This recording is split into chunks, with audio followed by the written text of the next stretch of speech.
Welcome back to Galaxy Recaps. Today, we'll be diving into an action thriller movie titled Plane. Enjoy the recap.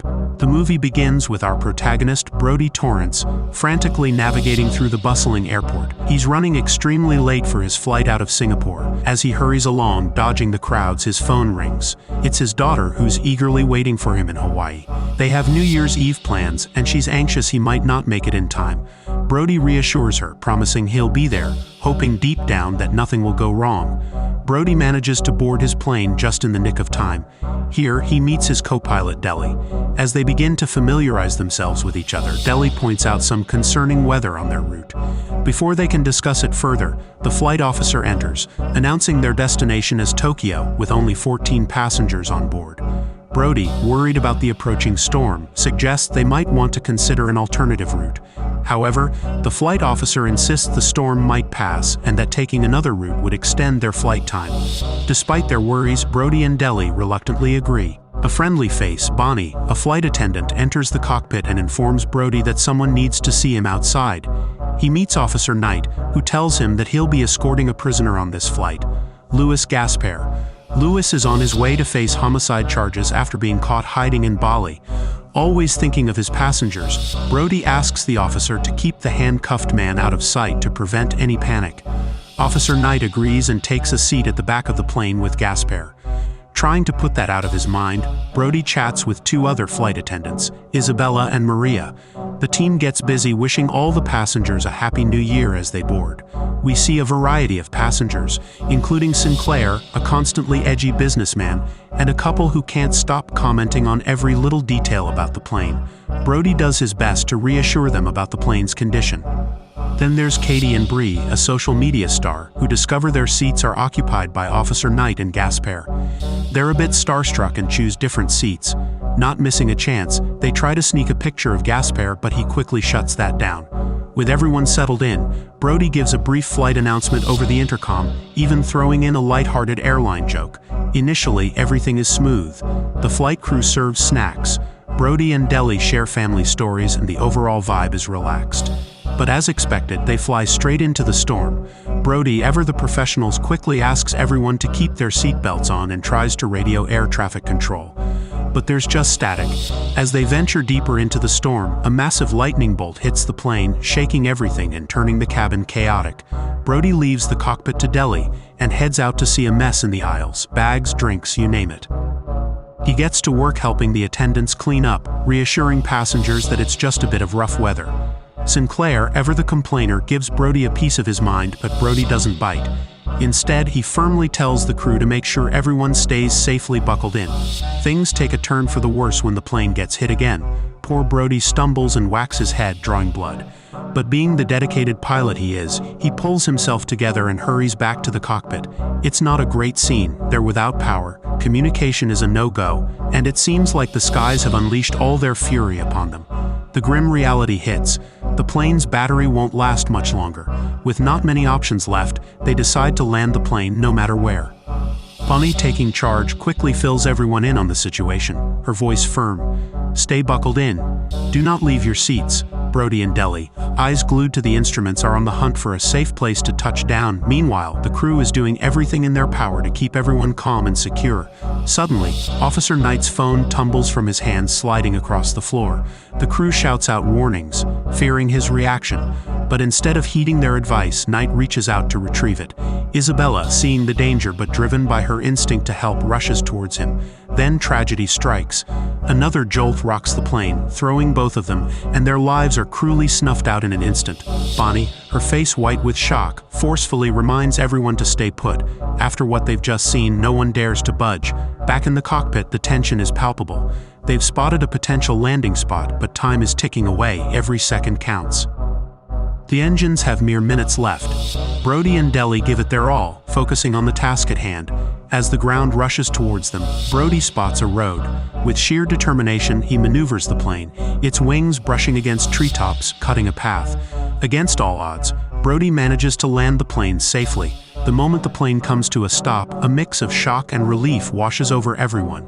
They quickly deduce they might be on an island, possibly in the Philippines. Because the plane isn't fully stable, they decide to evacuate swiftly. Deli leads the way, ensuring a smooth exit for the passengers. Bonnie, who's lingering to check on those who didn't make it, is urged by Brody to hurry up and get out. By daybreak, all survivors are safely outside, grateful to be alive. Back at the airline's headquarters, the atmosphere is tense. The bigwigs are gathered, and word of Trailblazer 119's disappearance has reached the CEO. They bring in Scarsdale, an ex-Special Forces officer, to spearhead the rescue mission. He's quick to point fingers, especially when he finds out the flight officer didn't heed Brody's suggestion for an alternate route. The last known signal was traced to Manila, but it went dead shortly after. The room is filled with discussions, strategies, and possible ways to pinpoint the plane's location. Back on the island, Bonnie hands Brody a set of keys to Gasper's handcuffs, found during the evacuation. As Brody and Deli pore over a map to figure out their exact location, they land on a troubling conclusion. They're on Jolo Island. Deli's face goes pale. He explains to Brody that this island isn't just any island. It's dominated by hostile militias known for their brutal ways. Brody, sensing the gravity of the situation, opts not to share this with the already shaken passengers. Instead, he tells them they're likely in the Philippines and that they'll be working on getting help. To keep spirits up, he assists in setting up tents and creating a temporary camp.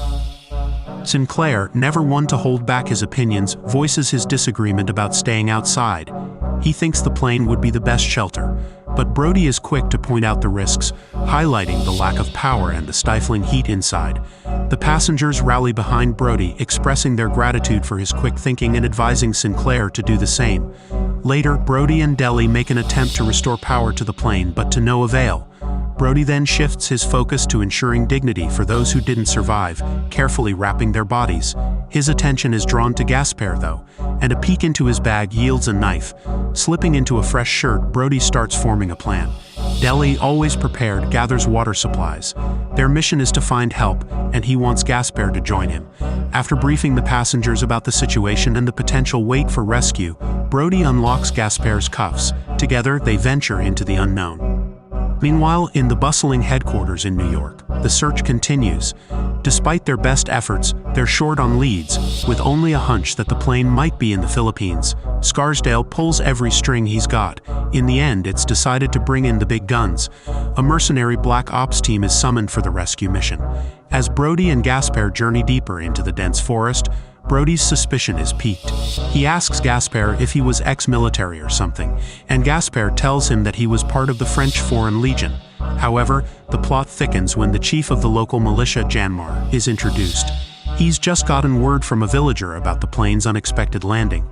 Upon learning of the plane's crash location near the mines, Janmar quickly deduces it isn't a military operation since he hadn't been tipped off by his spies.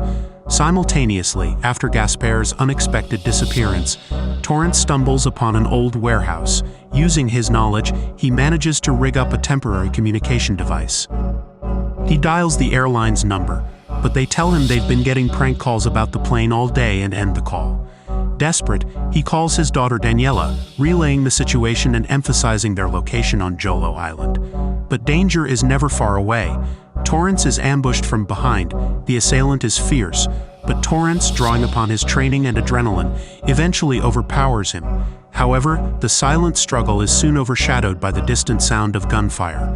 Bracing himself for another confrontation, Torrance is instead met by Gasper, who re-emerges from the shadows, brandishing a rifle for Torrance. As they make their way together, the grim sight of several bodies hints at Gasper's recent activity. Discovering a camera amongst the belongings, they view footage that reveals the dire fate of other foreigners who crossed paths with the local militia. Their dread intensifies as they approach the crash site in a van. The sounds of vehicles initially lift the passengers' spirits, but this fleeting hope is shattered by the unmistakable echo of gunshots. As the militia starts to gain control over the passengers, they demand to know Torrance's identity. As tension escalates, a young woman makes a desperate bid for freedom, resulting in her instant death. The harrowing scene continues as her distraught partner is also taken down.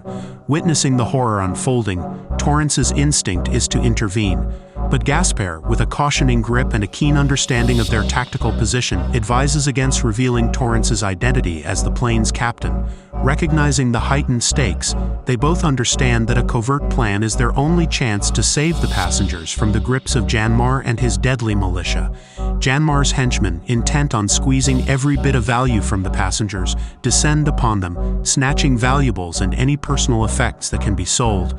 Amid the chaos, a golden opportunity presents itself to Gaspar and Torrance. They quickly incapacitate and capture one of the robbers.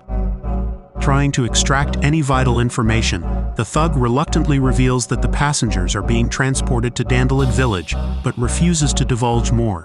Resourceful as ever, Torrance revisits the plane, and using the map, pinpoints the exact location of the village to aid any incoming rescue teams. He scribbles a message detailing their current predicament and the village's location. Crediting Delhi's handy repairs to the plane's electrical system, Scarsdale and his team, acting on Daniela's intel, get satellite access on the Jolo cluster area, so the mercenary squad knows where to parachute in. Tasking them with the rescue of the passengers and crew, their expertise and efficiency are unmatched, making them the best shot the passengers have. By the time Torrance and Gaspar infiltrate Dandelion Village, the situation appears dire. However, their tactical approach and Gaspar's ruthless precision swiftly neutralize most threats. As they locate the passengers, their elation is tempered by the realization that the majority of the militia remains unaccounted for. Torrance, ever the hero, decides to create a diversion to allow the passengers a chance at escape. He confronts Janmar, feigning ignorance. The ruse, however, doesn't fully convince the shrewd Janmar, leading to a violent altercation. But before it escalates further, the skies are lit up as the Black Ops team commences their assault, swiftly dispatching most of Janmar's men. A reunited group, already loaded into a nearby bus with Torrance joining them shortly, makes way for the plane. But they aren't out of the woods yet. Janmar, fueled by rage, rallies his remaining forces and orders an attack on the plane, believing it to be the group's escape route. As the bus speeds away, Torrance is informed of a bitter reality. A full-fledged rescue operation won't be initiated for another 24 hours. The stakes remain high and the challenges ahead are daunting. Upon arriving at the aircraft, Torrance earnestly implores everyone to put their faith in him one final time, convincing them that the plane is their sole avenue for escape. The group boards, and Torrance then solicits additional time from the rescue team to make necessary adjustments. Just as he does so, Janmar makes a violent appearance, wounding a passenger during an ensuing gunfight.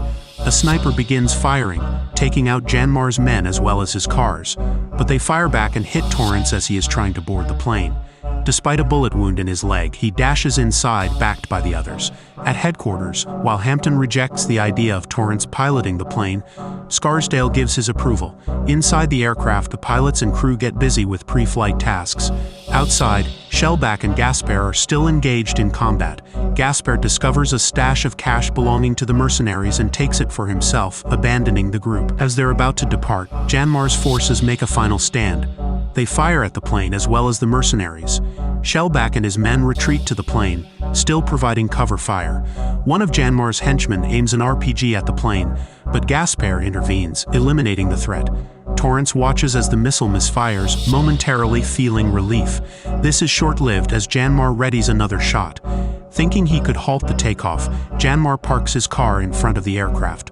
Undeterred, Torrance navigates the plane through the obstacle. Communicating with air traffic control via the rescue team, they identify a nearby landing strip within the plane's fuel range.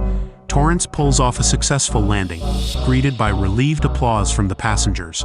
Everyone disembarks, recognizing Torrance as the man who guided them through peril to safety. Thanks for watching. Make sure to like and subscribe, and we'll see you on the next one.